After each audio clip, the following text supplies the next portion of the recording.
오늘 이 저녁에 로고스 아카데미 제46과 이스라엘 왕국과 선지자 14번째 오늘은 느헤미야 선지자에 대해서 한번 살펴보도록 하겠습니다. 느헤미야 선지자는 우리가 성경 구약 성경 순서를 따라가자면 비교적 앞부분에 있죠. 그죠? 사사기록기, 사무엘상하, 열왕기상하 그 전에 있나요? 열왕기상하, 창세기, 출애굽기, 레위기, 민수기, 신명기, 여호수아, 사사기록기서 쭉 나가네. 역대상하, 에스라, 느헤미야. 역대상하 다음에 에스라, 느헤미야. 그래서 비교적 선지서 가운데는 앞부분에 있는데, 근데 이제 이 역사적으로 보면은 느헤미야서는 사실 그 성경에 등장했던 많은 선지자들 중에서 굉장히 뒷부분, 시대적으로 뒷부분에 위치해 있는 선지자라 할 수 있고, 뭐 설명을 드리자면 이스라엘 백성들이 북이스라엘도 멸망하고 남유다도 멸망하여서 이미 뭐 70년간 포로로 있다가 이제 70년 후에 페르시아 왕 고레스가 이제 돌아가라, 가서 너희의 성전을 각기 건축하라라는 명을 받아서 이제 유다인들이 돌아오잖아요. 대부분 돌아올 때는 이제 대부분 그 남유다 예루살렘에 살던 레위인들이나 제사장들 또는 성전 주위에 살던 사람들 위주로 돌아오게 되는데, 근데 그 사람들이 돌아올 때에 한 번에 다 돌아오지 않고 1차, 2차, 3차에 걸쳐서 돌아오거든요. 근데 느헤미야는 몇 차에 돌아온 사람이냐면은 3차에 온 사람이에요. 그러니까 포로기 이후에 이스라엘 백성들이 귀환할 때 그것도 가장 마지막에 돌아왔던 사람이구나라는 걸 우리가 알게 되니까 시대적으로는 굉장히 뒷부분에 위치한 그런 선지자였구나라는 것을 알 수가 있겠고, 그래서 그 배경을 우리가 살펴보면 1차, 2차, 3차 때 무슨 일이 일어났는지 보면 1차 귀환은 보면은 1차 귀환과 스룹발벨 성전 건축이다. 그래서 1차로 귀환한 사람들이 제일 먼저 한 일이 우리가 이제 학개서에서도 살펴봤지만 성전 건축을 먼저 시도한 거예요. 그런데 그것이 이제 그 북이스라엘이 멸망할 때 사마리아에 왔던 이방인들의 방해 때문에 15년간 중단되었다 그랬었죠. 그리고 다시 이제 학개 선지자가 와서 성전 건축을 독려하면서 성전 건축이 되었다 그랬어요. 근데 그것이 이제 솔로몬 성전에 비하면 아주 보기에 허름하고 형편이 없었지만 하나님께서는 오히려 이 성전의 영광이 그 이전 성전의 영광보다 더 나을 것이다라고 이제 말씀해 주셨다는 것이 1차 귀환 때 이루어진 일입니다. 두 번째 이제 2차 귀환. 2차 귀환은 누가 이스라엘 민족들을 데리고 오냐면은 에스라사가 데리고 와요. 에스라가. 그래서 에스라는 이 사람은 학사잖아요. 학사. 이 사람은 율법을 연구하고 가르치는 사람이기 때문에 그 2차로 와서 보니까 성전은 있는데 이스라엘 백성들이 하나님의 말씀대로 행하지는 않더라는 거죠. 그렇게 되면은 성전이 있는 것이 무슨 소용이 있어요. 그죠? 이스라엘 전의 역사도 살펴봤지만 율법을 행하지 않는 공의로운 민족이 아닌 이상 그들이 성전을 가지고 제사한들 하나님이 그 제사를 받겠느냐 이런 거잖아요. 그래서 순종이 제사보다 낫다라는 말씀이 그런 의미잖아요.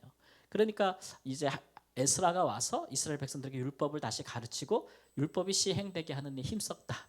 이것이 2차에 이루어진 일이라 할 수 있고, 이 에스라서랑 느헤미야서를 우리가 함께 묶어서 항상 보는데 느헤미야서는 3차 귀환이죠.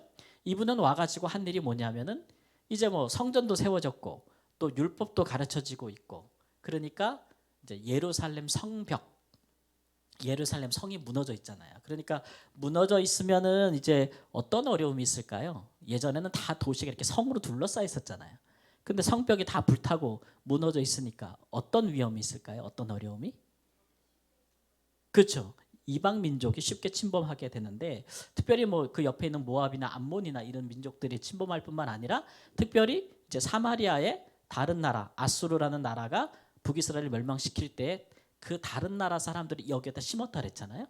그 이방 사람들, 그런 사람들이 또 굉장히 어떤 새로운 세력이 돼가지고 그 사람들이 뒤늦게 돌아온 유다 백성들을 괴롭히고 또 박해할 여지가 아주 높죠. 근데 이 사람들은 예루살렘이라든지 예루살렘 성 같은 것이 재건되는 걸 원치 않았어요. 성전도 마찬가지고. 왜냐하면 그렇게 되면 지금 유다, 이게 북이스라엘뿐만 아니라 예루살렘과 유다가 빈 땅이었단 말이에요. 자기들이 자유롭게 왕래할 수 있는 그런 땅이었는데 다시 이제 옛날 유다 백성, 예루살렘 백성들의 다시 귀족들, 다시 제사장들, 다시 레위인들, 이런 엘리트층들이 돌아와가지고 성전도 세우고 성벽도 세우고 법을 다시 시행한다면 옛날과 같은 또는 국가 또는 도시 이런 것들이 다시 재건되겠죠. 그러니까 그 주변국이 원치 않았던 거예요. 그런 세력이 다시 부활하는 것들을 분기 이렇게 일어나는 걸 원치 않았기 때문에 그 사람들이 이제 그것에 이제 이렇게 박해를 주고 또 어려움을 주고 그래서 성전 제거도 방해한 게 바로 그런 거거든요. 유다가 다시 부흥할까 봐. 이제 그런 것들에 대해서 느헤미야가 와서 이스라엘 성을 완벽하게 재건하는 그런 역할을 했다라는 것으로 볼 수 있으니까 이렇게 보면 이제 삼박자가 이루어지는 것으로 볼 수 있는데 첫 번째는 성전의 재건이요. 두 번째는 율법의 다시 부흥이요. 마지막으로는 예루살렘 성이 재건되는 것이라. 이렇게 돼가지고 요 세 가지를 통해서 다시 유다와 예루살렘 백성들이 다시 하나님의 백성으로 설 수 있는 기회가 이제 만들어졌다.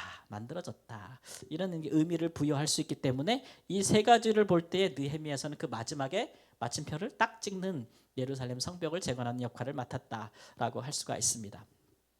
여러분 느헤미야서를 읽어보신 경험이 있겠지만 느헤미야서를 읽다 보면 특징들이 있는데 읽다 보면은 막 동화가 막 쉽게 돼요. 대부분은 성경은 다 3인칭으로 기록돼 있어요. 그래서 뭐 다윗이, 그 사람이, 그가, 여호와가 막 이런 식으로 기록되기 때문에 내가 주인공이 아니에요. 그래서 나는 이제 지켜보는 거예요. 요즘 유명한 한국의 예능 중에 뭐 있어요? 전지적 뭐 시점 그런 거 있잖아요. 그죠? 그 내가 이렇게 관찰하는 거잖아요. 요즘은 관찰 예능이야. 내가 직접 하는 게 아니라 남이 한 거를 지켜보면서 막 웃기도 하고 판단도 하고 얘기도 하고 이런 게 요즘 유행이잖아요. 그 이제 방관자 입장, 지켜보는 자의 입장의 즐거움이라고 할 수가 있는데 예레미야서를 보면 다 1인칭으로 기록돼 있어요. 그러니까 자서전적 성격이 있어요. 그래서 내가 울며 기도하고 내가 뭐 한다 이렇게 되다 보니까 읽다 보면은 쉽게 뭐가 돼요? 감정이입도 되고 동화도 돼요. 막 마음에. 그래서 느헤미야가 예루살렘 성벽이 불타고 다 무너졌다는 걸 알면서 수일 동안 울면서 금식하면서 하나님께 기도했다라는 말을 들으면 나도 가슴이 뭉클해져. 저는 예전에 20살 때 이런 얘기 들으면 그런가 보다 했는데 40 넘고서부터는 성경 이런 것만 봐도 그냥 눈물이 주룩주룩.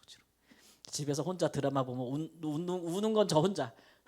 집사람이랑 애들은 딱 보면서 뭐래? 막 이러는데 저 혼자 꺼이 하면서 울고 있는 그런 동화가 쉽게 된다고요. 동화가. 그러니까 느헤미야서를 보면 느헤미야서와 비슷한 역사적인 배경을 갖고 있는 민족들은 보면서 이제 막 이렇게 올라오는 거죠. 막 동화도 되고 뭐 1인칭이니까 더 내가 그런 자리에 있는 것 같은. 그래서 저도 막 하나님 앞에 그렇게 기도한 적이 있는데 이 성경을 읽으면서 그런 자서전적 성격을 갖고 있다라는 거죠. 그래서 특징들을 보면은 첫 번째는 자서전적 성격이 있고 그 다음에 기록도 이 사람 관리예요. 특히 이제 그 페르시아의 아닥사스다 왕 때 이 사람이 관리였기 때문에 특히 뭐 술관원이라 그러잖아요. 음식을 드리는 술관원이기 때문에 굉장히 행정 같은 데도 꼼꼼한 사람이라 자기와 함께 포로 귀환한 사람들의 명단을 아주 상세하게 기록하고 있어요. 어디에 누구. 근데 와가지고 3차에 자기와 함께 온 사람뿐만 아니라 이제 자기 전에 왔던 사람들 있잖아요. 1차, 2차에 왔던 사람들도 그 명단을 받아가지고 상세하게 정리하고 기록해두고 있어요. 행정적으로 굉장히 꼼꼼한 사람이라는 걸 알 수가 있겠죠. 그런 특징들을 갖고 있습니다. 그래서 이 사람은 역사성을 굉장히 중요시 여기는구나. 자기가 행하는 이런 일들이 역사적 기록으로 남을 수 있도록 굉장히 세심한 관심을 기울이고 있다라고 하는 것이고 이 명단을 굉장히 귀히 여기고 있구나라는 생각이 들죠. 그러니까 느헤미야는 이 선지자는 유다 백성 각 나라 민족들은 특히 유다 백성들은 자기 나라로 돌아가서 성전을 짓고 돌아가라고 했던 그 페르시아 왕 그 고레스의 마음을 하나님이 감동시켰잖아요. 그때의 그 말씀을 듣고 돌아온 사람들의 이름을 다 기록한 거예요. 다 기록한 거예요. 왜 기록했을까요?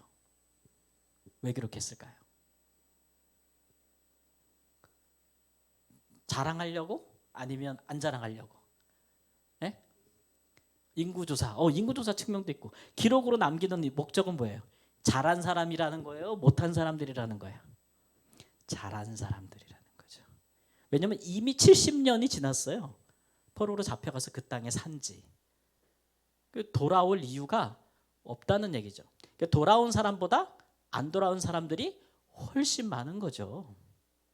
돌아온들 다시 이미 다 황폐화된 곳에 가서 다시 재건해야 되니까 쉬운 일이 아니에요. 어려운 일이죠.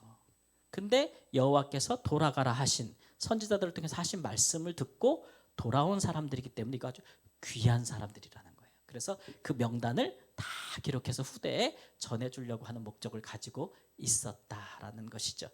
그것이 이제 물론 그 이방 민족에게 남아서 산 사람들도 우리가 디아스포라 공동체라고 해서 그들이 거기서도 회당을 중심으로 율법을 중심으로 잘 그들이 섰지만 그래도 돌아온 사람들이 성전을 재건하고 성벽을 건축하고 다시 유다 백성의 정체성을 세웠기 때문에 절기가 되면은 이렇게 예수님 때도 볼 수 있지만 각 나라의 민족에 있는 유대인들이 돌아올 수 있는 거점이 생긴 거잖아요, 그렇죠? 다시 돌아올 수 있겠죠. 그러니까 이 사람들은 다른 민족, 다른 이방에 남은 사람들보다 짐을 더 짊어진 사람들, 민족을 위해서 더 짐을 짊어진 사람으로 평가되고 있다라는 것을 알 수가 있습니다.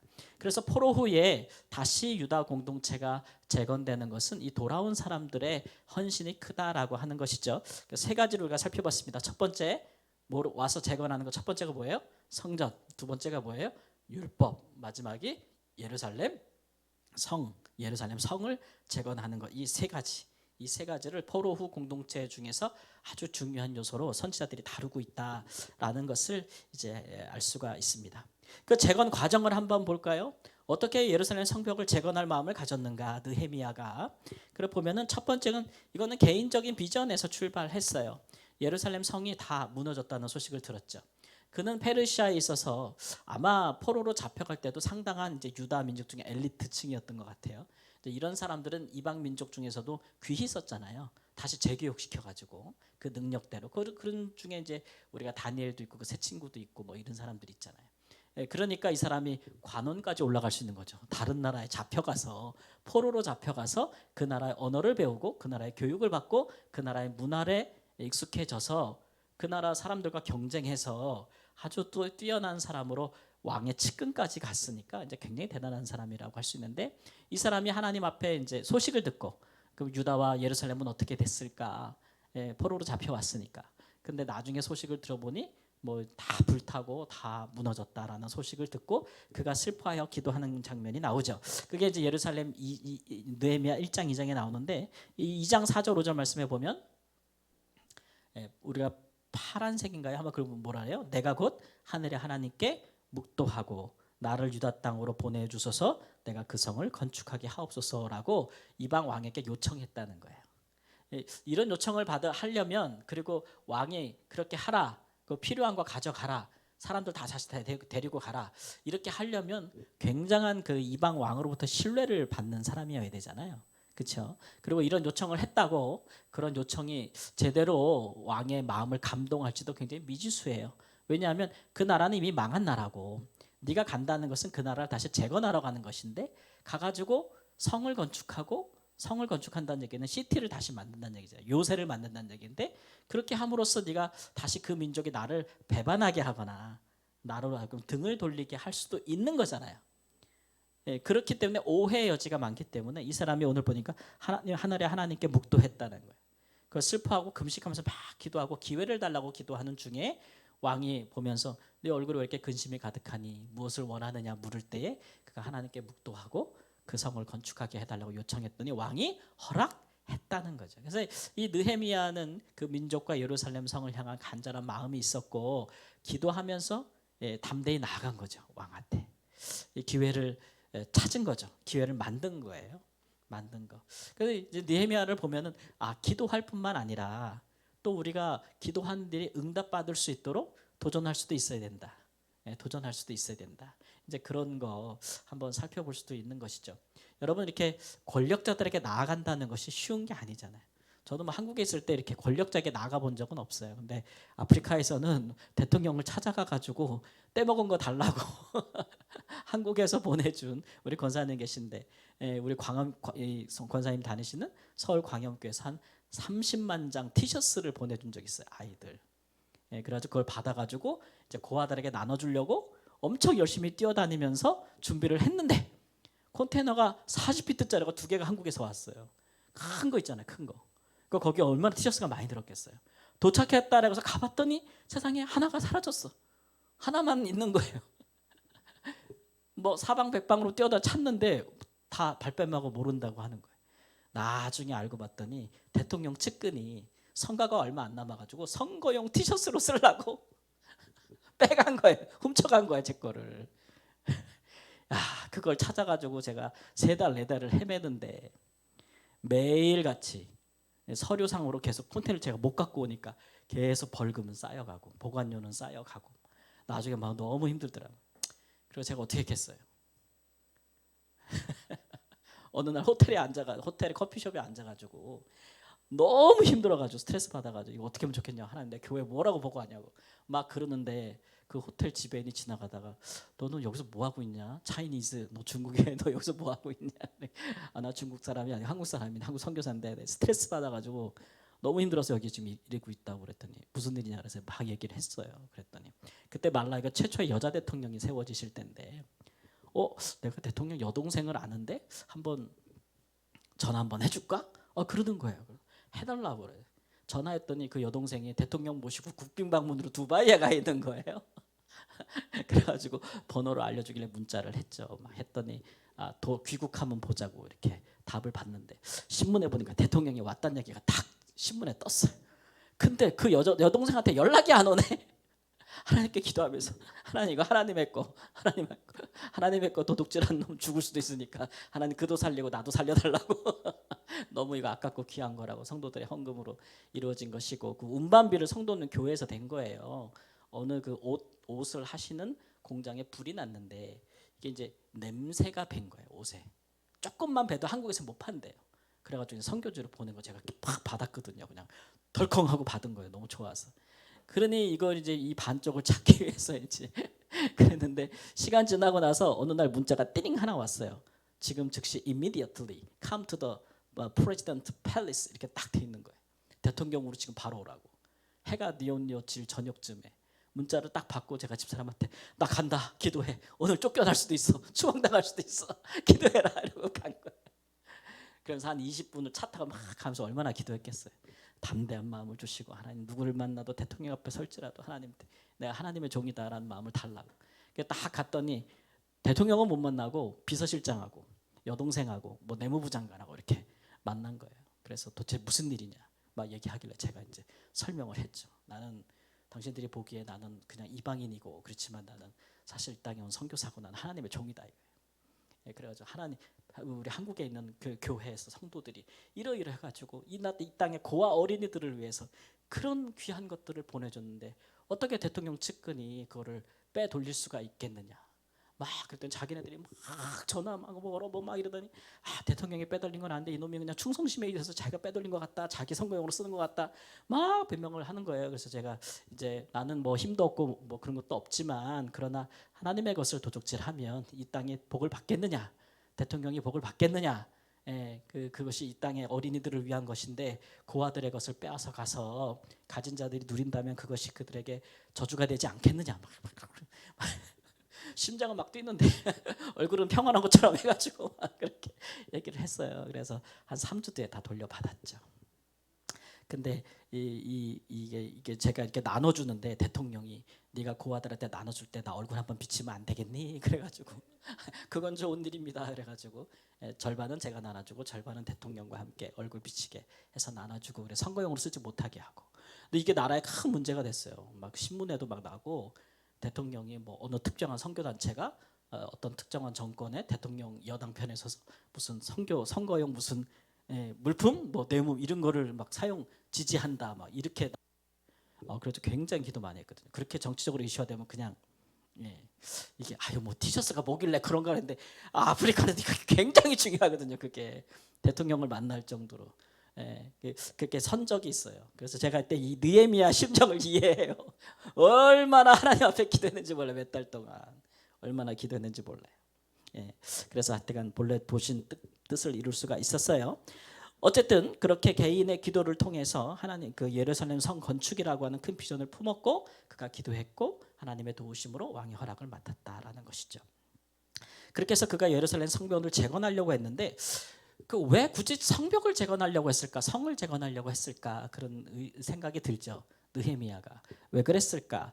2장 12절 말씀에 가보면 내 하나님께서 예루살렘 우리에 무엇을 할지 내 마음에 주신 것을 내가 아무에게도 말하지 아니했다 이렇게 얘기하고 있어요. 그러니까 기도할 때 예루살렘이 다 무너졌고 뭐 성전도 무너지고 뭐 성전 기명들은 다 뺏어가고 예루살렘도 다 불탔다라는 얘기를 듣고 그가 기도할 때에 하나님 앞에 슬피 울며 금식하며 기도할 때 자기 마음에 하나님이 예루살렘에서 내가 무엇을 할지를 주셨다는 거예요.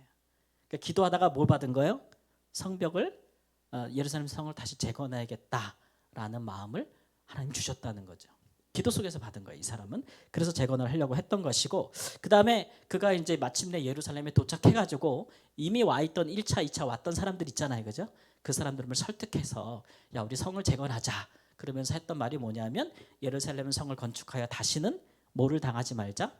수치를 당하지 말자. 다시는 수치를 당하지 말자라는 목적을 가지고 재건을 했다는 거죠. 그러니까 예루살렘 성이 완전히 무너져가지고 주변국한테 아주 그 유다 민족들이 엄청난 수치를 당했다는 거예요.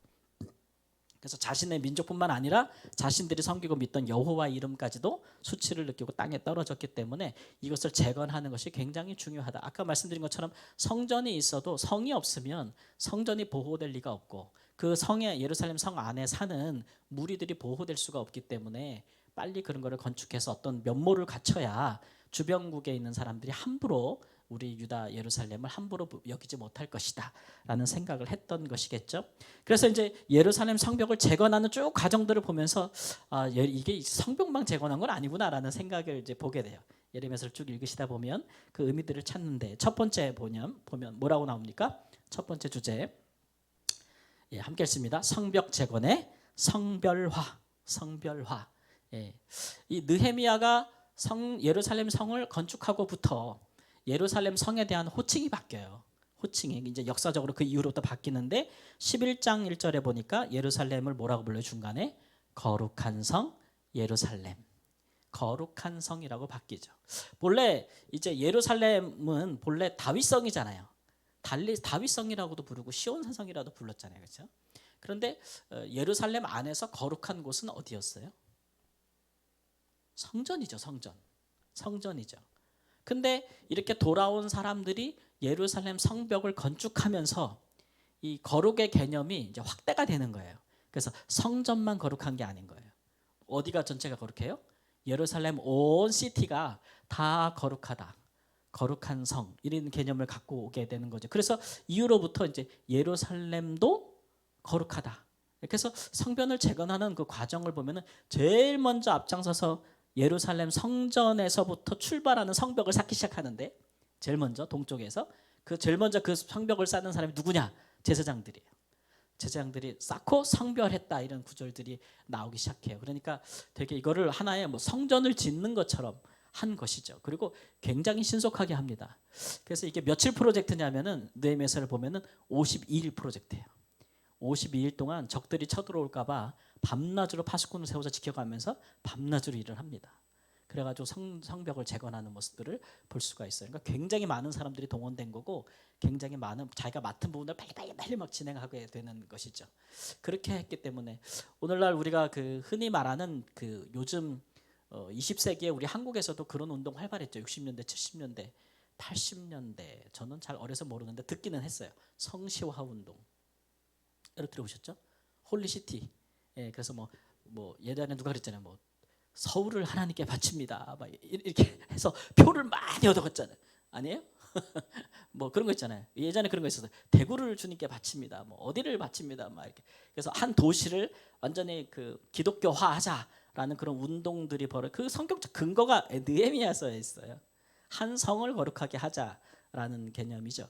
근데 이런 개념은 이제 거룩함이 이제 성전을 넘어서서 그 지역 예루살렘까지 확장되었다라는 면에 있어서는 거룩함이 이제 좀 확장되는 개념을 갖고 있구나라는 포로 이후에 거룩에 대한 개념이 더 넓어졌구나라는 것들을 우리가 좀 생각해 볼 수 있죠.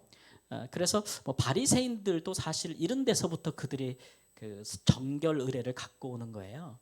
이제 구약에 보면은 대부분 예루살렘 성전과 번제단, 그러니까 피 뿌리는 곳, 제사장들이 일하는 곳만 거룩하거든요. 그렇죠? 그런데 이제 바리새인들은 아니다라는 거예요. 우리가 살고 있는 집도 옷도 우리 몸도 다 거룩해야 된다. 제사장처럼. 그래서 제사장들이 지키는 규례를 일반의 사람들의 삶까지 갖고 온 게 그 바리새인들이에요. 그 의식을. 그러니 대단한 열심이 있는 거죠. 대단한 열심. 그렇게 해가지고 뭐 안 씻는 것도 부정한 거고 집에서 식탁을 이렇게 밥 먹는 것도 마치 하나님께 드리는 제단과 같다. 그렇게 해가지고 제사장처럼 성결하지 않고는 밥을 먹을 수 없는 그런 의식들을 많이 만들었단 말이에요. 정결규례들. 그게 바리새인들의 열심이었거든요. 그 사람들도 어떤 마인드가 있었어요? 거룩의 개념을 확장하고자 하는 개념이 있었던 거예요. 확장. 그런데 예수님은 이제 예레미야를 통해서 계속해서 이제 새 언약은 이제 외형적인 것이 아니요, 장소적인 것이 아니고 새 언약은 어디예요? 마음, 내 마음에 새 언약을 쓰고 새 마음을 준다 그랬잖아요. 그런데 불구하고 아직은 이 장소적 개념과 외향적 개념을 벗어나지 못하는 모습들을 보여주는 거예요. 그러나 그 열심은 우리가 인정할 수 있죠. 그 시대의 아픔과 한 시대가 종말을 고하고 새로운 시대가 시작될 때에 이 백성들의 하나님을 향한 생각, 또 이 거룩에 대한 개념들이 달라지는 것을 볼 수 있어요. 제가 전에도 몇 번 말씀드렸지만 어떤 한 오랫동안 세워진 어떤 한 민족과 국가의 그 세계관이라든지 가치관, 신앙관은 금세 바뀌지 않아요. 그냥 바뀌지도 않고 강의 한두 번 듣고 막 듣는다고 바뀌지 않거든요. 지난주에 이제 신년에 우리 전도사님하고 둘이 우리 교역자가 많잖아요. 그죠? 2명이잖아요. 그래가지고 밥 먹으면서 이 얘기 저 얘기 하다가 이제 그런 얘기를 했죠. 대부분 우리가 이제 교역자 생활을 하다 보면 이런 생각을 가질 때가 있다. 오늘 설교 한 번으로 다 끝낸다. 그 말이가지고 막 열심히 준비해 막 그래가지고 오늘 설교하면 다만 내가 이거 다 하면 그냥 끝장나 막 이렇게 생각을 가질 때가 있더라. 그렇게 안 바뀐다. 하나님의 특별한 은혜가 있으면 가능하다. 성령의 막 불같은 성령이 임하면 가능하지만 대부분 우리가 갖고 있는 하나님과 맞지 않는 가치와 세계관은 그냥 깨지지 않는다는 거예요. 한 번 듣고 깨지지도 않고 굉장한 충격과 쇼크가 있어야 깨지는 거예요. 이거는. 그러니까 우리가 보통 하나님을 언제 만나요? 평안히 길을 갈 때 못 만나는 거죠. 막 풍파가 몰아치고 막 인생에 막 내 힘으로 안 되고 막 눈물 콧물 다 짜고 이럴 때 생각이 바뀌는 거예요. 하나님이 계실 것 같다는 생각이 들고 그런 거거든요. 그러니까 목사님들한테 이제 기도해 달라고 그럴 때 막 이렇게 부탁하실 때 감안하고 부탁해야 돼요. 우리가 이제 성도님들 위해서 기도할 때 하나님 저 성도님들이 죽게 돌아오게 하세요. 저 불신앙이 깨지게 해주세요. 라고 기도하면 물론 이제 하나님의 성령이 감동이 있어 자연스럽게 믿음이 들어갈 때도 있지만 한 사람의 불신앙이라는 세계관 가치관이 무너질 때는 지진이 일어나야 무너지는 거예요. 지진이 일어나야 되거든요. 근데 한 사람만 그런 건 아니에요. 그렇죠? 한 민족도 그래요. 한 세대도 마찬가지고 막 우리가 지금까지 믿고 옳다고 믿습니다. 이게 맞아. 이게 맞 같았던 것들이 아니라는 게 증명되려면 지진이 일어나야 되거든요. 폭풍이 몰아치고. 그 다음에 아닌가 보다는 생각이 드는데 유대인들도 그랬어요. 나라가 망하고 나니까 하나님은 이스라엘만 계신 게 아니구나라는 걸 안 거예요. 우리 하나님은 이방 왕까지도 다스리는 분, 열방을 주관하는 분이라는 세계관, 하나님에 대한 생각이 어떻게 온 거예요? 망하고 나서 온 거예요. 망하고 나서. 지진이죠. 그 다음에 또 하나가 거룩에 대한 개념. 그러니까 온 세상의 중심이 어딘 거예요? 그때 유대인들의 생각은 예루살렘 성전이죠. 성전. 거기가 온 세상의 중심이요. 하나님은 여기 계시다고 생각한 거예요. 여기가 거룩하다고 생각하는데. 그게 이제 포로 후 갔다 와서 이제 성전으로 이제 예루살렘 성으로 확장되는 개념을 보이게 되는 것이고 또 이스라엘 백성들이 각 나라 이방 나라에 흩어져 살면서 꼭 그렇지 아니하다. 그리고 우리가 사는 곳, 우리가 있는 곳도 거룩하다. 그래서 선지자들이 가르치는 거죠. 그곳에서 살며 거기서 이방인들과 어울려 살라는 얘기잖아요. 거기서 하나님의 백성으로서의 이 이상과 비전을 실천하라는 거잖아요. 그런 것들을 선지자들이 이제 하나님께서 주시는 거거든요. 그러면서 비로소 넓어지기 시작하는 거예요. 비로소 거기에 이제 핵폭탄을 딱 던진 분이 예수님이죠. 예수님. 그래서 구약의 백성들이 포로가 되고 나라가 망해도 깨닫지 못했던 근본적인 것들을 완전히 깨닫게 해주시는 것이 예수님이에요. 이제 우리가 그런 것들을 성경에서 계속 우리가 지금 도전해서 보고 있는 건데 여기서 계속 너무 나가면 안 되겠죠? 그 다음에 두 번째, 그렇게 성벽 재건을 이제 그 성별화시켰고 두 번째는 이방의 방해 세력을 제거했습니다. 그러니까 당시에 1차, 2차로 왔던 유대인들이 이 예루살렘 성에 와서도 성전 재건도 굉장한 방해를 받았고 그들의 삶과 생활에 있어서도 율법이 시행되지 못한 것은 이미 그들 없을 때에 자리 잡았던 이방인들의 영향이 굉장히 컸던 거예요. 그래서 우리가 에스라가 2차로 왔을 때 왜 율법을 가르치기 시작했겠어요? 1차로 와가지고 성전은 재건했는데 이제 딱 가서 보니까 제사의 모양은 남아 있는 거예요. 열심은. 근데 이스라엘 백성들 가운데 율법이 시행되질 않는 거예요. 그러면 그들의 삶이 이방 민족과 다를 것이 하나도 없잖아요. 하나도 없잖아요. 사실 그것 때문에 망했는데, 그렇잖아요. 그래서 율법을 다시 일으켜 세우는 것이고, 그 다음에 마지막에 와서 느헤미야가 이제 성을 건축하는 것인데, 그걸 통해서 그동안 그들에게 이제 괴롭히던, 영향을 주던 이방 세력들의 문화, 또 반율법적인 삶, 그런 문화들, 또 제도들, 그런 것들을 이제 이 성벽이 꼭 보이는 장소적 개념의 제한만을 의미하는 것이 아니고 이방의 풍습을 그들에게서 몰아내는 어떤 개념을 동반 갖고 오게 되는 것이죠. 그래서 성벽을 재건하면서 그 주변국의 모압과 암몬이라든지 사마리아에 있는 사람들의 세력과 단절하게 되는 것이고 그들과 대치하게 되는 것이고 또 그렇게 전쟁의 위험까지 무릅쓰면서도 성벽을 재건하고 또 그 안에서 사회개혁을 하고 또 에스라가 가르쳤던 율법을 다시 시행하고 이런 면모들을 같이 이뤄가는 거예요. 그래서 방해했던 세력들이 보면은 산발라, 도비야 말씀해 보면 뭐 아라비아 사람들, 암몬 사람들, 아스돗 사람들 이런 사람들이 다 함께 깨하기를 예루살렘에 가서 치고 그것을 요란하게 하자.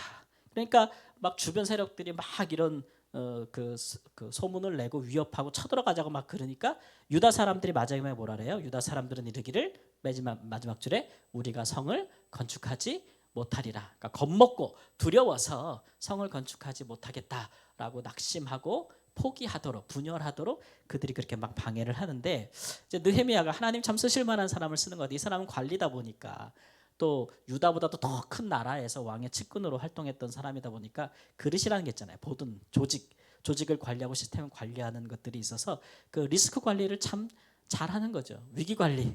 나라가 위기 관리를 못하면 어떻게 돼요?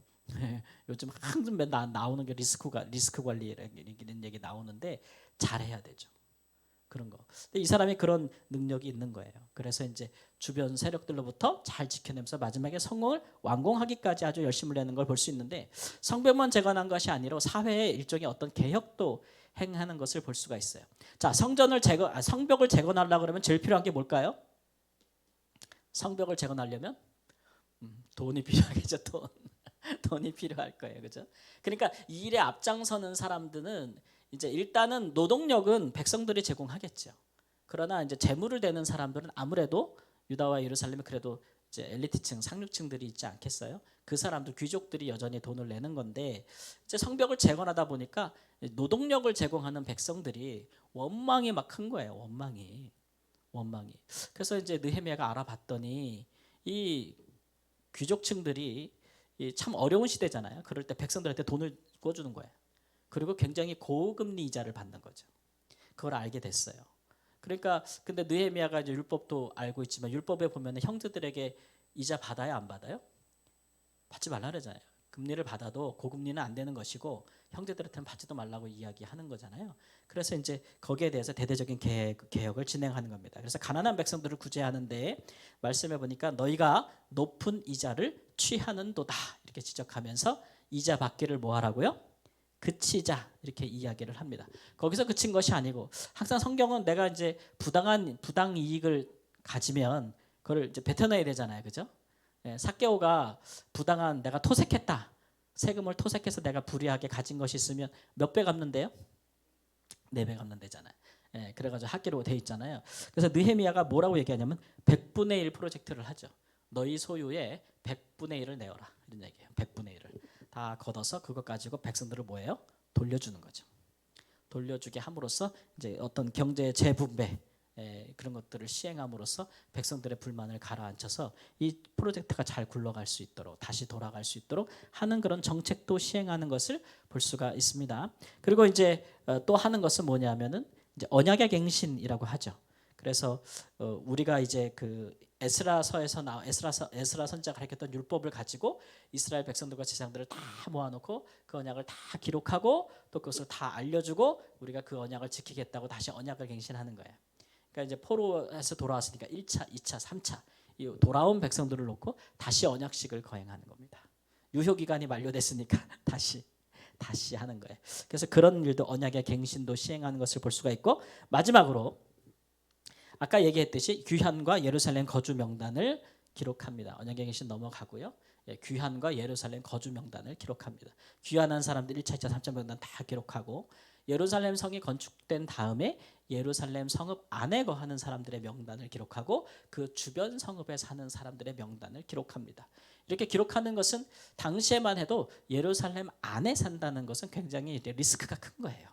항상 침략을 당할 수 있고 침입을 당할 수 있는 가능성이 높고, 이방 민족들로부터 그런 위험이 있기 때문에, 그럼에도 불구하고 내가 그 안에 거하겠다라고 하는 자들의 그 귀한 그 마음, 그런 것들을 보고 그 기록을 다 남기는 거죠. 그래서 주변 성읍에는 누가 거였고, 성전 안에는 누가 거였고, 성읍 안에는 누가 거였고, 쭉 기록을 남겨서 후대에 이제 이렇게 그 기록을 남겨주는 거죠. 그래서 예루살렘 거주하기를 자원하는 모든 자를 위하여 백성들이 복을 빌었느니라, 이런 말씀으로 마무리가 되고 있어요. 왜 복을 빌어줬겠어요?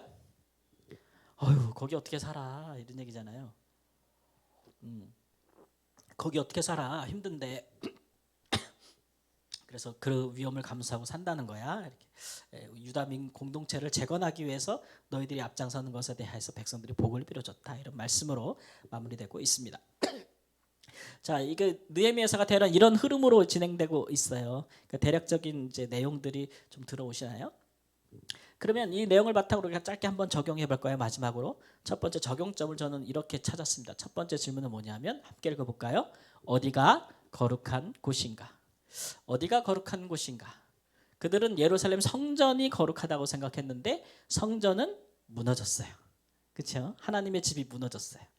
그래서 그것을 다시 재건하는데, 그들은 재건하면서 얼마나 그 열심히 있었든지 성전뿐만 아니라 예루살렘 성도 거룩하다라는 개념으로 또 확장한 거죠. 자, 그러면 그 이후로 이 성전은 다시, 이 스룹바벨이 세운 성전은 다시 무너졌을까요? 안 무너졌을까요? 예수님 당시에 있던 성전은 이 포로 후에 돌아왔던 사람들이 세운 성전일까요? 아닙니다. 이 성전은, 예수님 당시에 있었던 성전은 헤롯이라고 하는 대왕이 세운 성전이죠. 유대인의 환심을 사기 위해서. 그러니까 그렇다면 포로에 돌아와서 지금 세웠다고 막 말하는 그 성전은 어떻게 됐을까요? 무너졌겠죠. 그리고 우리가 지금 성경을 보면은 말라기 이후로 이제 신약 성경에 이르기까지, 예수님 오실 때까지 400년이라고 그러잖아요. 그때 기록이 없잖아요, 성경에. 선지자들이 나음이 없고 선지자들의 예언에 기록됨이 없어요. 계시가 없어요. 그러니까 우리가 그때 무슨 일이 있었던 거야, 이렇게 알려면 어디로 가야 돼요? 일반 세계사로 가는 거죠. 세계사. 그 당시에 그 팔레스타인과 이스라엘에 어떤 일이 있었는가, 말라기 이후로 가다 보면은 별 일들이 다 있어요. 그 400년 안에 보면은 뭐 이방 세력이 완전히 들어와 가지고 성전에다가 막 돼지 피 막 뿌리고 막, 이 성전을 더럽게 한다고. 거기서 막 제사 드리고 막 그렇게 해서 유대인들이 목숨 걸고 뭐 독립운동을 벌리고 막 또 왕가를 또 세워요. 하스모니안 왕가라고 세웠다가 또 무너지고, 막 이방 민족에서 또 무너지고, 막 이런 일들이 계속되거든요. 우리가 다니엘서를 할 때 그 내용의 일부를 잠깐 다룬 적도 있어요. 그런 역사들이 많이 있거든요. 그래서 보면은 이 유대인들이 항상 거룩이라는 것을 생각할 때 항상 그 개념 자체가 이제 그 장소적 개념을 갖고 있는 거예요. 장소적 개념. 그러니까 뭐 오늘날로 말하면 어디가 거룩한가? 그러면 이제 이렇게 말하는 분들 좀 있잖아요. 어디가 거룩해요? 요 신화타워 중에 어디가 거룩해요? 10층이 거룩한 거지. 10층, 요 10층만 거룩한 거지. 9층부터는 거룩하지가 않아요. 거기는 태권도 학원에 공사하고 있고, 뭐 막 학원들 있고, 막 생업을 위해서 사시는 분들이 있기 때문에 거룩하지 않은데, 여기는 하나님의 이름이 있고 성령이 임하시는 이 거룩한 장소라는 개념을 아직도 이제 갖고 계신 분들이 있는 거죠. 이제 우리가 이게 왜 자꾸 이게 중요하다고 얘기하냐면은, 그렇게 생각하면은 그분은 예수님이 없는 거예요. 그러니까 예수님이 하신 일을 모르는 거죠. 예수님이 하신 일들은 장소적 개념을 다 없애버리는 거예요. 그렇죠? 그래서 우리가 구원 역사를 보지만, 지금 우리가 성막이 남아 있습니까? 성전이 남아 있습니까? 언약궤가 남아 있습니까? 십계명 돌판이 남아 있습니까? 만나에 무슨 썩지 않은 뭐 만나에 그 돌 담겨 있는 동아리가 남아 있습니까? 아론의 쌍난 지팡이가 남아 있습니까? 우리의 신앙은 보이지 않는 하나님을 바라는 거예요, 그죠? 하나님, 그리고 이 땅에 오신 예수 그리스도, 그분이 보여주신 그분의 인격과 사역, 삶에 그분이 행하신 일에 우리의 믿음의 기초가 있는 거예요. 그래서 그 외에 다른 것들을 우리는 부정하거든요. 부정하는데 이제 로만 카톨릭은 그런 걸 엄청 중요하게 생각하거든요. 엄청 중요하게. 제가 최근에 2001년에 나온 드라마를 하나 보고 있거든요. 틈날 때. 그게 뭐냐면 태조 왕건 드라마인데 연기력이 진짜 쩔더라고요. 배우들이 막 구성은 엉성한데. 근데 보면은 왕건이 왕이 된다고 해가지고 아주 유명한 큰 스님이 오셔가지고 왕건에게 뭘 전해줘요. 뭐 상자 하나를 정해주는데 이게 알려주면 막 그냥 반역이야, 역모예요. 이게 뭐냐면은 석가모니께서 죽으실 때 그 시체에서 떼어낸 손톱이라든가 손가락 뼈라든가 그거를 그 제자가 받아가지고 담아서 대대로 이어져 내려오는 거예요. 그게 엄청난 거룩한 뭐 성물인 거죠, 성물. 우리 기독교는 그런 게 없어요. 그러니까 뭐 가끔 여러분 뭐 예수님의 세마포를 찾았느니 뭐 하니까 다 우리는 뭐 성배 뭐 그런 건 다 우리는 그런 신앙을 추구하지 않잖아요. 하나님 그런 건 만들지도 말라 그랬잖아요. 근데 이제 로만 카톨릭은 성인 숭배 사상이 많잖아요. 성물 굉장히 중요하게 여기잖아요. 근데 우리 기독교는 종교개혁은 그런 것부터 개혁이 일어난 거거든요. 예수님이 행하신 것들은 이제 그런 것들을 다 없애는 거예요. 그 중에 하나가 성전에도 적용이 되는 건데, 그래서 누차 말씀드리지만 그다음에 이제 예수님의 십자가와 그의 부활로 말미암아 우리를 성전 삼고, 이게 이제 사도들이 전했던 복음이에요. 성전이 누구예요? 우리 자신이라는 성전을 삼았다는 이것으로 이제 성전은 완성된 거죠. 끝난 거예요. 근데 이제 이 성전이, 우리라는 성전이 이게 이제 우리 몸이 죽을 몸이잖아요. 그렇죠?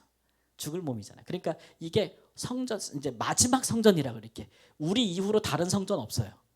그러니까 성령이 우리 안에 계실 때 우리가 성전인데, 우리 말고 그 시대에 예수님께서 다른 성전을 또 세우시느냐, 그건 없다 그래요. 성경에 우리라는 성전이 마지막에 이 형태가.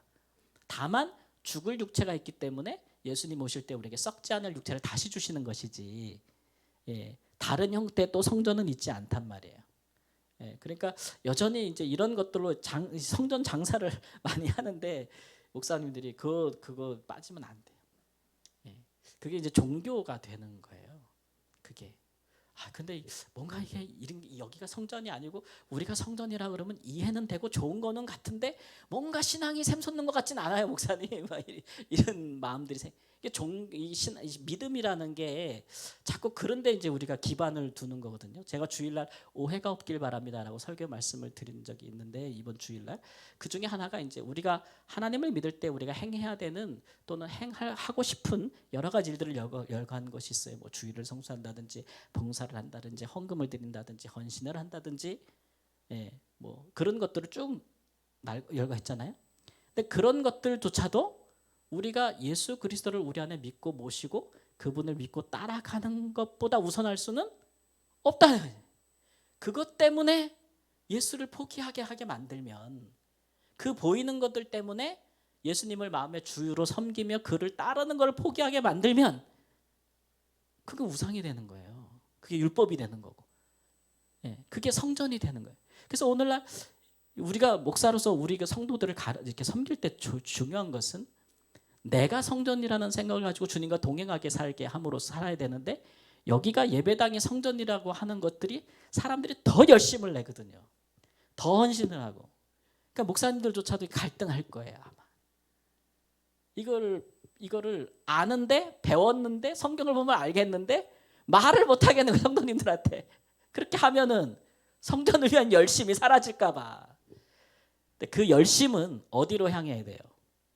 성전된 우리 자신에게 향해야 되는 것이고, 성전으로서 우리의 삶에 살아가는, 우리의 그리스도를 닮은 삶에 모아져야 되는 것이죠.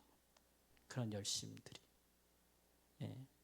그러면 교회가 망할 것인가, 목회는 망할 것인가, 그렇게 생각할 수 있지만, 이런 예수님이 하신 일들의 기초에서 사도들이 하나님의 교회를 세웠고, 그 교회가 선교적 교회가 됐다는 사실들을 성경에서 우리가 보고 있는 거예요. 맨날 우리가 초대교회로 돌아가자 그렇게 얘기를 하는데, 초대교회로 돌아가면 뭐가 초대교회인지를 알아야 돌아가는 거 아니에요. 이런 하나부터 우리가 정립을 해야 돼요. 정립을 해야 된다는 것이죠. 어디가 거룩한 곳이라는 말은 틀린 거죠. 틀린 거예요. 누가 성전인가 누가 거룩한가 이게 맞는 질문이라고 할 수가 있어요. 장소가 아니죠. 사람이죠. 그다음에 두 번째 어떻게 하나님을 경외하실 것인가를 보면서 느헤미야를 통해서 우리가 질문을 한번 중간에 이렇게 나와요. 아까 그 높은 이자를 말할 때 그게 나오죠. 성전을 재건하고 율법을 배우고 또 성벽을 재건하는데 그럼에도 불구하고 하나님을 경외하는 자로서의 법을 지키지 않는다면 그것은 의미가 없다는 거죠. 왜냐하면 그러면 그 재건한 거는 또 무너져요. 이해되시죠? 성전도 또 무너질 거고 성벽도 또 무너질 거 아무 의미가 없는 거예요.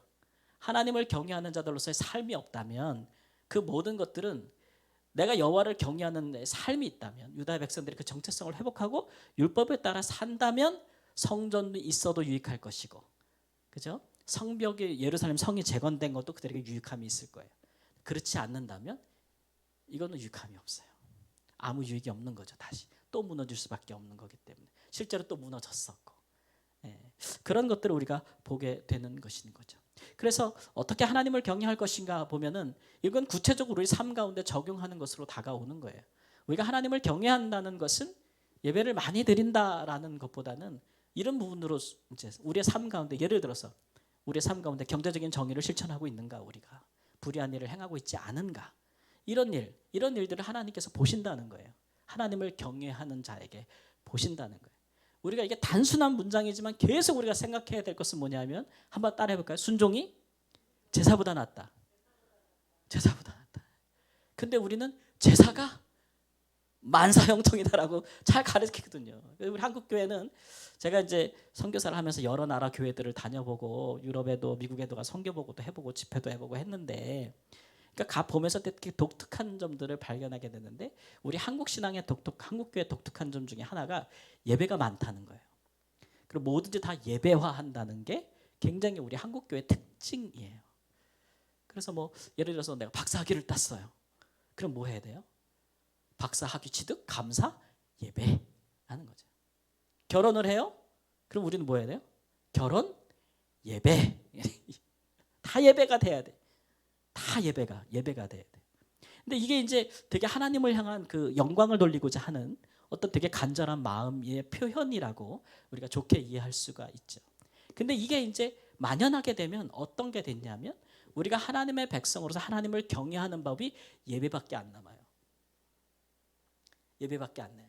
그러니까 예배 많이 드리면 다 했다는 거죠. 다 했다는 거예요. 하나님의 백성으로서의 도리를 다 했다는 거예요. 그게 이제 이스라엘 백성들이 빠졌던 함정이에요. 그럼 하나님 뭐라 그래요? 나 그런 제사 안 받아. 그런 제물에 신물라. 이런 거거든요. 누가 너에게 그런 것을 요구하였느뇨? 막 이런 거예요. 예를 들면 논문을 막 부정적으로 막 카피해가지고 막 집어넣어가지고 박사가 됐어. 그리고 박사 취득 감사 예배 하나님께 영광을 돌립니다. 예배 드리면 나는 하나님께 영광 돌리고 좋게 하나님께 영광했다고 하는데 하나님은 뭐라 그래요? 무시게 안 받는다 이거예요. 불의를 행하는 자들아 나를 떠나라. 이게 하나님이라는 것을 백성들이 알아야 되는데 아직 모른단 말이죠. 그런 부분들을 계속 성경은 지적하고 있는데 오늘날 우리가 그걸 계속 반복하고 있다는 거예요. 우리의 삶에. 그런 부분들을 신중하게 우리가 진짜로 돌아봐야 돼요. 우리의 삶에. 특히 이 부분은 한국교회 성도들에게 목회자들에게 없기 때문에 수없이 세상으로부터 우리가 조롱당하고 있는 부분들이거든요. 특히 이제 통계조사나 여론조사, 뭐 한국교회 트렌드 2024 최근에 나온 것들을 보면은 하여튼 사회에서 교회가 지탄받는 거에 지금 1순위는 하여튼 목회자들의 타락이에요. 그 다음에 뭐 장로님들도 슬쩍 들어오고 성도님들도 들어오고 막 그래요. 하여튼간. 근데 하여튼간 1위 기본적으로 우리나라 현재 대통령 수준의 지지도를 받고 있는 것이 목회자들의 타락이 여론이 그래요. 40 몇 퍼센트, 50% 가까워요. 모든 분들이 그런 건 아니겠지만 그런 부분들이 만연하고 있다는 사실들은 그거는 인정할 수밖에 없는 부분들이 있거든요. 특히 돈에 대해서 또 성적인 타락에 대해서 그런 것들이 만연하고 있다. 교회 내에. 그런 것들에 대한 강렬한 통찰이 필요한 거죠. 그러니까 하나님을 경외하는 것은 그런 부분의 삶의 회복이 거룩함이 동반되어져야 된다는 거예요. 성전이 세워지고 성전에서만 막 제사 열심히 드리는 것으로는 하나님을 기쁘시게 할 수 없다. 우리 하나님이 어떤 분인가? 하나님을 경외하는 법을 제대로 깨달아 알아야 된다는 것이죠.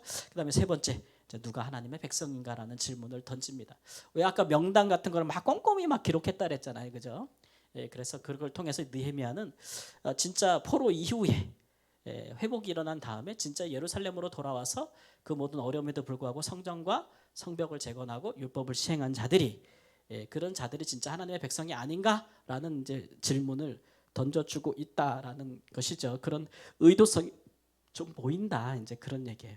이제 어떻게 보면 이제 이렇게 다시 예루살렘이 재건됨으로써 열방에 흩어져 있는 이방 가운데 있는 유다 백성들에게 어떤 영적인 어떤 그들을 제공해 줄 수 있는 그런 뿌리가 된다는 것은 사실이겠죠. 그 열방에 살고 있는 유다인들에게 있어서 예루살렘은 자기의 영적인 신앙의 고향이잖아요. 다시 돌아가지는 않았으나 그러나 예루살렘에 여전히 성전이 있고 거기서 율법이 가르쳐지고 있다는 것, 또 거기 있는 사람들이 예수님 당시대처럼 막 파송 나오잖아요. 예루살렘으로부터 막 사람들이 파송 나와서 랍비들이 이방에 다니면서 복음을 전하고 막 이런 역할을 했다는 것을 어떤 모체 역할, 선생의 역할을 했다는 면에서는 이 사람들의 열심과 헌신이 귀하게 이제 본받을 만하다라는 것이지만 기본적으로 이 사람들만 하나님의 백성들인가? 그럼 그건 아닌 거죠. 그럼 이방에 흩어져 살면서 거기서 율법을 배우고 살며 율법대로 이방 가운데 사는 사람들은 돌아오지 않은 사람들은 다 이방화되고 하나님의 백성이 아닌가? 근데 그건 아니라는 거예요. 그들도 하나님의 백성이요. 어떻게 보면 그들은 그곳에서 이제 선교적 역할을 하고 있는 거죠. 선교적 역할. 그래서 바울 사들이 선교할 때도 보면은 바울 사도가 선교할 때도 보면 이방인들 중에서 예수님에 대해서 못 들어서 못 믿고 있지만 그러나 유대교 율법의 매력을 느끼고 엄격한 도덕성이잖아요, 율법이. 그런 것들의 매력을 느껴서 이제 하나님에 대해서 마음을 열고 받아들인 이방인들이 많았다 그랬어요. 그래서 우리가 사도행전이나 신약성경에 보면 그 사람들을 부르는 고유한 명칭이 있어요. 그게 뭐냐면 하나님을 경외하는 자라는 게 있어요. 그 사람들은 누구를 통해서 하나님을 받아들인 거예요? 이방 가운데 흩어져 있는 유대인들을 통해서, 디아스포라 유대인들을 통해서 하나님을 경외하게 된 것이죠.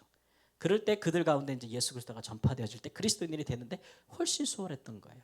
선교가 훨씬 빨라질 수 있었던 것이고, 그러니까 이방에 흩어져 살고 있는 그런 유대인들도 그들도 선교적인 역할을 감당하는, 비록 포로로 잡혀갔으나 시간이 지나면 거기서 살잖아요. 동화되고 정착되고, 누구는 높은 자리까지 올라가고 누구는 그렇지 못하나 이방 가운데 복음을 전하는 강력한 역할. 물론 유다로 돌아온 사람들처럼 지극히 종교적이진 않을 거예요. 그렇죠? 그렇단 말이죠. 그래서 이제 이 선교지에 있는 나가 있는 분들은 또 이렇게 여러분도 이제 저를 보시면서 느낄 텐데, 제가 뭐 그렇게 오래 나가 있지는 않았지만 보면은 한국에 계신 우리 목회하는 보통의 목사님들하고 좀 다르네, 좀 못생겼네, 뭐 이렇게 생각할 수도 있고, 또는 말을 너무 막 하네 그렇게 생각할 수도 있고, 이거 당연하게 내가 지금 이거 신앙의 내 뿌리라고 생각하고 왔는데 막 저걸 흔들어 버리네, 저 목사님 좀 이상하다라고 생각할 수도 있는 부분이. 선교지에서 복음을 전하는 분들은 또 이런 강한 종교성에서부터 자유로운 분들이잖아요, 그렇죠? 그리고 어떻게 보면은 이제 와일드한 곳에 가서 막 복음을 전하고 있기 때문에 어떤 복음의 가장 근본적인 것, 그런 것들에 대한 강력한 신념을 갖고 있거든요. 그리고 지나친 이제 의식이나 개념, 어떤 그런 종교성 같은 것들을 배제하고자 하는 성향들을 갖고 있어요. 그러니까 여러분이 저를 보실 때도 약간 그런 부분이 느껴질 수도 있어요. 저로서는 이제 그런 부분이 성경에 맞추기 위해서, 성경이 당시에 어느 시대나 성경이 기록될 때 그 성경이 누구를 통해서 기록되었든 그것이 그 시대에 이스라엘 백성들에게 딱 주어졌을 때에 이걸 편안하다고 받은 백성들은 하나도 없었어요. 어떻게 받았을까요? 너무 충격적인 거예요. 너무 충격적인 거예요. 그 시대에 받기에 너무 충격적인 거. 예수님이 딱 오셔서 말씀을 전했을 때 이스라엘 백성들 율법에 대해 잘 알고 있고 예루살렘 성전에 큰 성전이 있고 제사를 많이 드리고 있으니까 그들이 받을 때 막 은혜가 되고, 그게 아니죠.